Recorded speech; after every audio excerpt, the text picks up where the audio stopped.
Kia ora te whānau, nau mai ki tō tātou hōtaka. Today we're joined by Tamatha Paul and we're very lucky to be invited into her home in Pōneke. So Tam, tell us, nōhia koe, ko wai koe? Ai, nau mai whakatau mai ki tōku kāinga, ki tōku ahuru mōwai. He mokopuna ahau no Ngāti Pūkeko. E tipu ake ahau I Tokoroa, engari inohana ahau ki Keikonei ki te whanganui a Tara I Nāia nei. He mema pāremata ahau mō te Pātika Kiriki I te turu o te whanganui a Tara o Wellington Central. Ai, Kia ora. kia ora. He mahi tino nui ki mua I tō aroaro, no reira, he aha o wawata mō tēnei tau? Ooh, e roa ngā whāinga oku mō te tau, tuatahi ki te whakarongo ki te reo Māori I ngā wā katoa, ngā pāpāho Māori, ngā whakaata Māori, e pānui ana I ngā pukapuka Māori, just te reo Māori I ngā wā katoa. And tuarua, e kōrero ana hau e rima ngā kauhau I te reo Māori I roto I te whare miere. Kawe. E roa anake, Ai. but he nui ngā Ai. whāinga moku, o Ai. oku.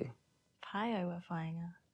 So for those listening, Tam and I were just talking about our journeys with Te Reo Māori, and I think we both share the desire to have more spaces to listen and to speak and to read. So we connected with you shortly after a post that you made on Instagram. Tell us about that post.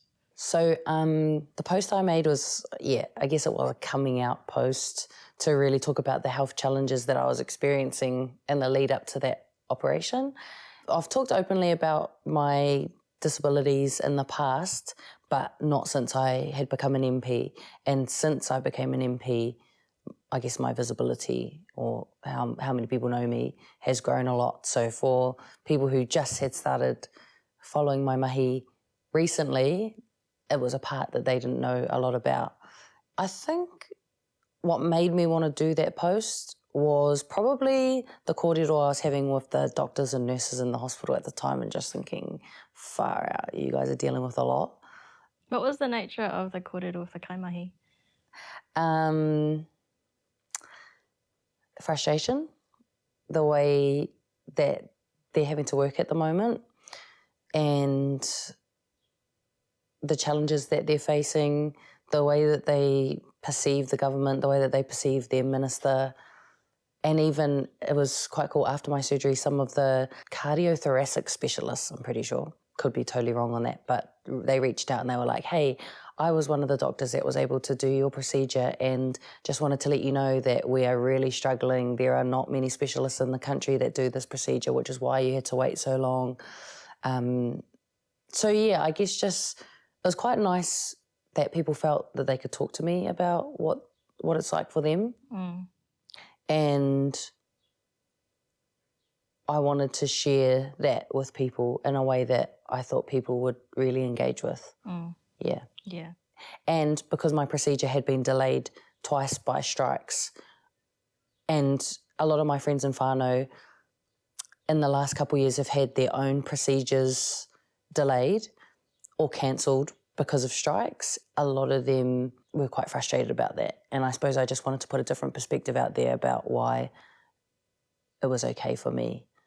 And that's not saying, like, some of those procedures were a lot more serious than my one, but it was still disruptive on my life to be delayed so many times. And yeah, I guess I just wanted to put a different perspective out there about why it didn't bother me so much. Did you have any apprehensions about, I guess, coming out as disabled, I guess, to a newer and bigger group of observers per se? Yeah. I think people who know me know that I'm pretty strong in my identities. To some, I might not have grown up in a super Māori upbringing, but I'm still really strong in my Māori identity. I know who I am, I know where I'm from, and I know what I want for my people. And even in my identity as like a woman, as a Māori, as a young person, which is like fading away now, but I've always been strong in all of those identities. I know who I am, I know what I want, I know who my people are, and I know what they want, and I know how to get what they want, and I know how to do what they want. So I think to have a really large part of my identity, to feel insecure in it, it stopped me from talking about it quite a bit because I'm not so confident in that space. In most spaces I am in, I know how to talk and use the right language. But when it comes to the disabled community and the language you're supposed to use, I'm not as sure of myself. I was afraid that if I came out and said I'm disabled, that I might be seen as someone who can advocate for every disability in Parliament, which I know I'm not capable of doing. I don't think anyone is capable of doing that. And I also worried that people would try and limit what I can do because of their own ideas around disability. And, you know, for a lot of people, well-meaning people, they think that, you know, I should be resting all the time or just rest and take it easy. You know, I don't want people to be making those judgments for me. So there were layers and layers of apprehension before making that post. But I think there was also a lot of power in showing people the reality of what's going on in my life and that there's a lot more to it than just walking out of the house every day and doing politics or, you know, like doing well. Yeah.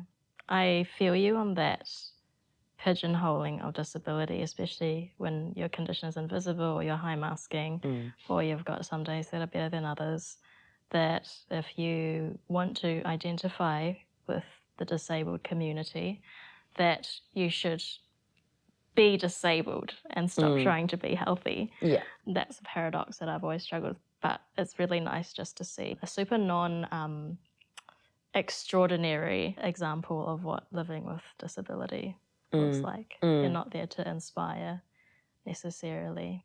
I've been grappling with this question myself. What is being disabled? It's a question I avoid mentally because I'm always having wānanga internally about everything. But I think particularly being a politician, you're always thinking about perception, like how will this be received? How will people perceive this language? How will people perceive this look? Like you're always thinking about how other people will receive what you're doing or what you're saying or how you look. And I think I've avoided in my head defining what the disabled community is or what a disabled person is because I carry my own biases or prejudices and I would love more space to explore like what different people, different rangatira in the community, how they would define it. All I know is I'm definitely disabled. You know what I mean? I'm 100%, no, not 100%, but I'm disabled. Yeah. You know, but that's only because I know, like I wake up in my body, I feel that pain. I go through that day to day and I'm like, yeah, this ain't normal. Yeah. This definitely ain't normal. Yeah, but I think on a basic level, like in my eyes, you're disabled if everyday life is like difficult for you, whether that's because of what you're going through or because of the way everything has been designed, because it hasn't been designed with you in mind. I've also seen that it's like a really contested area and that there's a lot of judgment. There is that in the Māori community too, though. Like there is in every community, a lot of judgment. And I guess my preference is to like stay out of it and make my own decision, like my own mind up on that. Yeah, I think any kind of minority community has that risk of lateral violence within it and across the communities as well, and the language policing and the comparisons of who's got things better and who's got things worse. Yeah. To be straight up with you, the disabled community intimidates me. And I know I don't know my stuff well enough to like hold my own in that space. And that's a big part of who I am. Like I want to hold my own. Do you know what I mean? Like I want to know my stuff. But for some reason we've constructed this world of like you need to have read across and you need to know the right language. But your experience is your lived experience and that makes your disability unique. Yeah, I guess I'm just a person who likes to like have an informed opinion. I'd rather not just have an opinion just based on purely my experience and my vibes. I think based on your own experience, it's all good to have your own views on or my own views on my disability and how it impacts my life and what it's like to navigate the world of my disabilities. But I guess going into a community, you're also required to think about others and how their experiences are.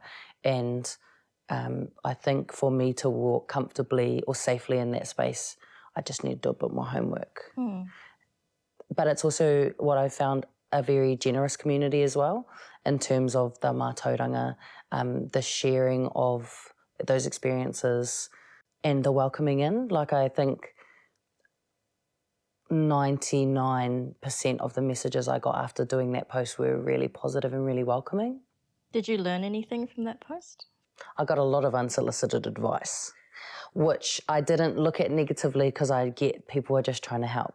But I did get like an overwhelming amount of emails of people with cures to lupus and have you tried this and I think you should try this because this will work. And again, it's all, like I found all of it was coming from a well-meaning place.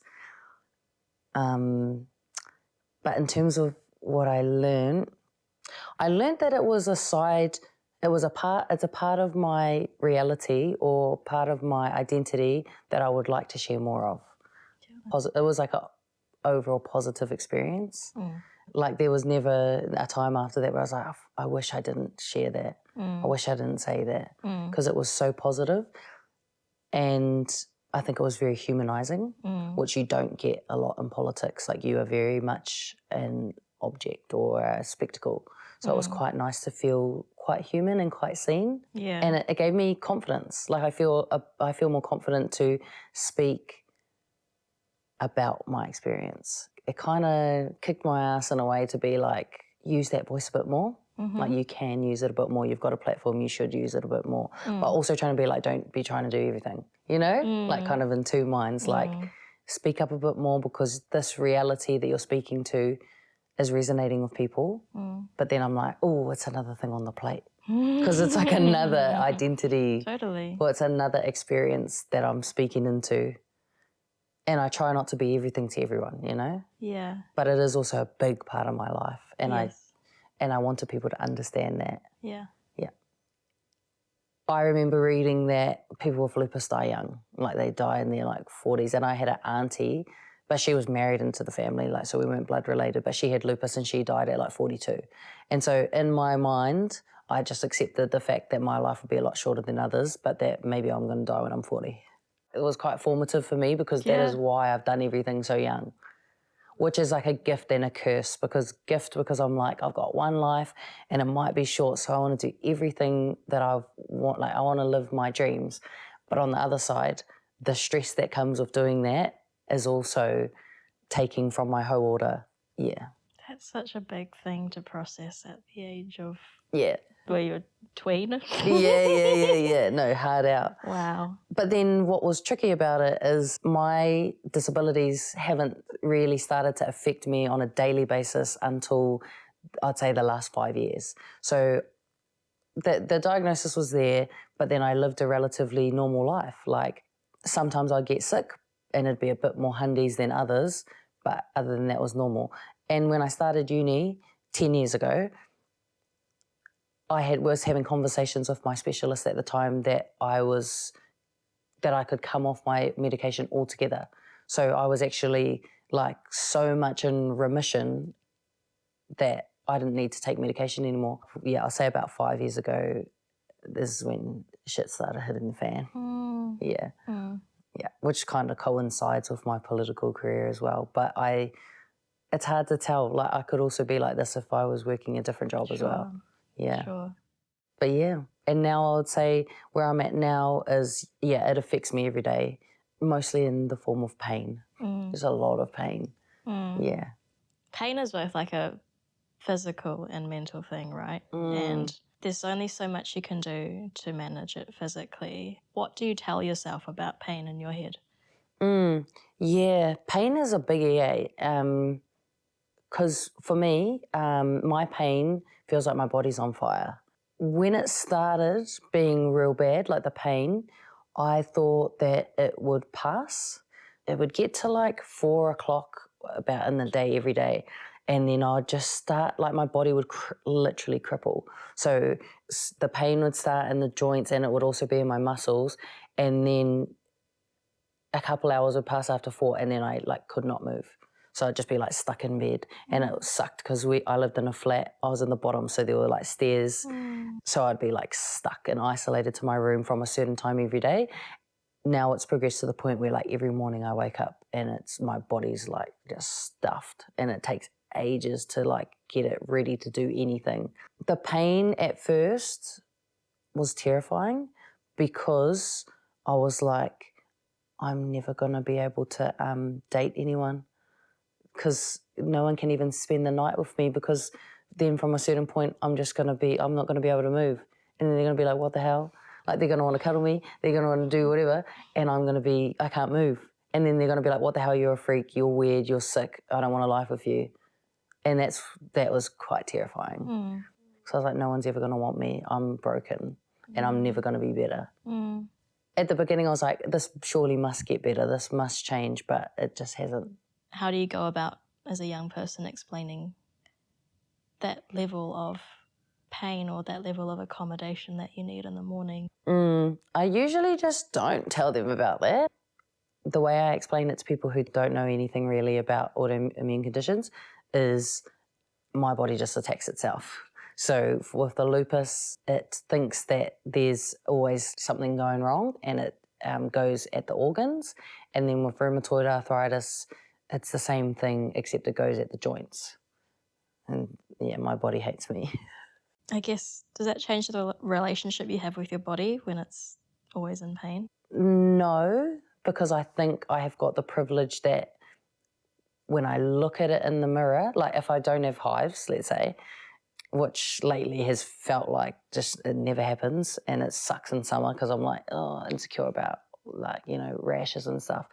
I'm lucky because when I look in the mirror, if I didn't know that I had all of those things, I would like what I saw. And I do like what I see when I look in the mirror, so I'm lucky in that sense. I think the thing that upsets me more is being like, why couldn't I just be normal? But then I also think that I'm blessed in other ways, and that balances it out a wee bit, you know? What are some of those koha? That I am confident, and that I like feel pretty secure in who I am, but the hauora side, I'm like generally pretty confident person. I have my ups and downs. I've definitely been depressed before, but generally my mental health is really stable. And I've got mean like concentration. I can like lock in and like finish. Don't want to sound whakahihi, but do want to toot the horn of my iwi. One thing that Ngāti Awa is known for is like being onto it, especially the wahine. We've got a lot of really onto it wahine in our iwi that work hard but are also really onto it, which also speaks to some of our tipuna, thinking about Eritana and other tipuna who were really onto it women. And I think that's definitely a koha that we've had, is that we're like pretty resourceful and observant. So yeah, there's those are the koha, but then just a little add of like, oh, and here's a little fun challenge for you to put on top of that.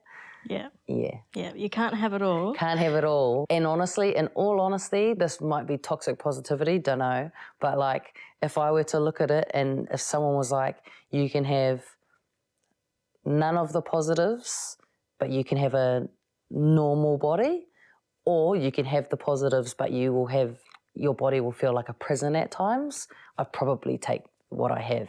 Do you know what I mean? Because the experiences I've had in my life have been mint.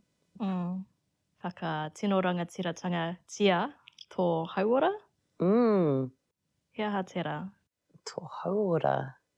Yeah. I get the message. It's just that I could never have that level of authority over my hauora, you know what I mean? Like I am the recipient, like I am the mokai of my hauora, do you know what I mean? Like I don't have any control over it. That's a tricky one, because I don't know what I could do. I don't know what way I could ever have tino rangatiratanga over my own hauora.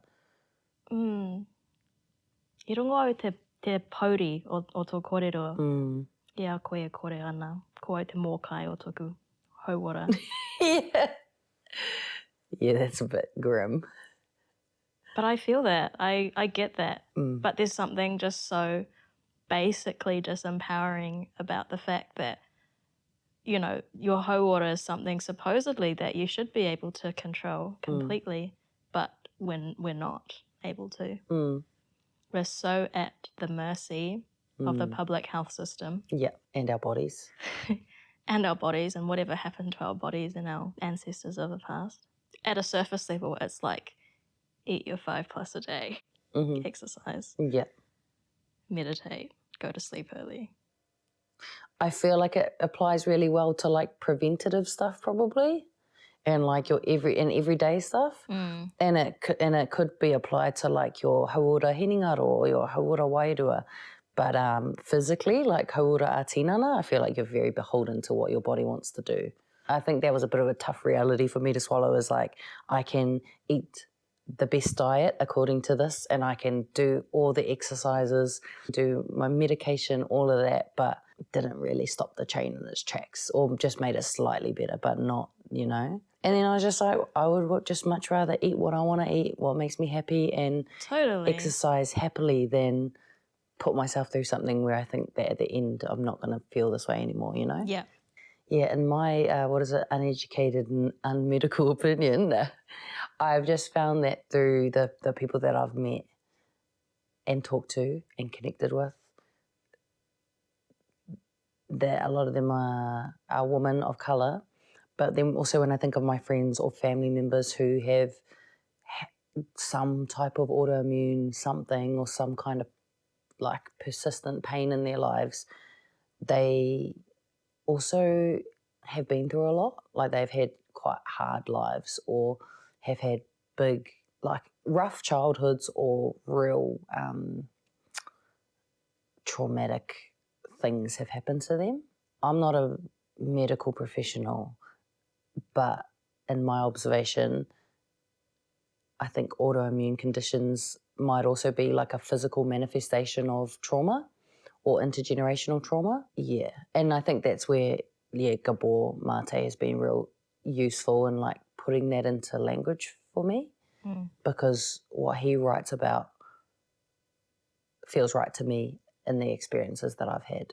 So I think that's like definitely something I'd like to learn more about, is the connection between trauma and the immune system, really.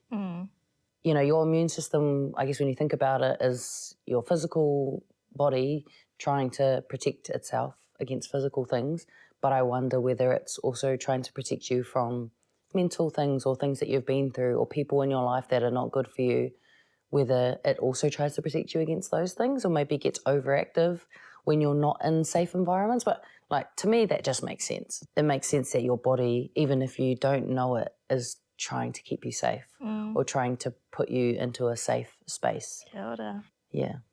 If we were to believe that there's a link to intergenerational trauma and these conditions, how might that change the way we treat patients in a medical framework? Well, I think it's less the medical framework or just in the health system, and it's more in the everyday life. And I think it requires us to slow down, because like if you think about pain that is like specific and time limited, like a miri, like one of those real painful ones, or like let's say like a puhuro, like a tāmoko of some type, you can deal with that pain because you know that one, it's for something, and two, it will be over soon. And I wonder whether, like, if we lived in a world that was much slower and we weren't required to be at mahi or every place all the time, whether that experience of pain would be just a lot easier to deal with. Because, you know, I think if I woke up in pain and was like, my body says I can't today, so I won't, without disrupting everything that you need to do or have on your to-do list, or that you had all these meetings and all these hui and all these appointments, that would just make it a lot easier, you know? So I think if we lived in a society that was a lot slower and a lot more accommodating, that would make it a lot easier, I think. Like, I feel like there's a lot of existential judgments you need to make when you know that, you know, you're always going to be sick or you're going to die earlier. Forces you to think about those questions at a very early age. Yeah. Yeah. And for me, I think the biggest thing that makes me want to not just give up is that I would like to have a whānau. Otherwise, I'd just be like, yeah, whatever. Like, might as well just live how I want to live and go out whenever, you know? But I think when I think about the whānau that I want to have, like that motivates me to try and like grab hold of destiny a bit more, but really kind of can't. But do you know what I mean?